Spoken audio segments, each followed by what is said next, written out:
ભૂમિ સંસાધનો જમીન નિર્માણ સામાન્ય રીતે ભૂસપાટીનો ઉપયોગ પર જેમાં વનસ્પતિ ઉગે છે તેને આપણે જમીન કહીએ છીએ.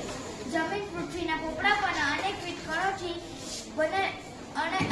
કણોથી બનેલું એક પાટલું પણ હોય છે. ખડકોના નાના મોટા ટુકડા, કાંકરા, માટીની રજ કે જે અજૈવિક છે તેને રેગોલિટ કહે છે. તેમાં જૈવિક દ્રવ્યો, હવા અને પાણી ભરતા જમીન બને છે. ખેતીના સંદર્ભમાં કોઈ પણ આર્થિક વિકાસ તે દેશની જમીનની ગુણવત્તા કે પ્રકાર પર આધાર રાખે છે. ભારતીય કૃષિ સંશોધન ICAR દ્વારા ભારતીય જમીનને કુલ 8 પ્રકારમાં વહેંચવામાં આવે છે.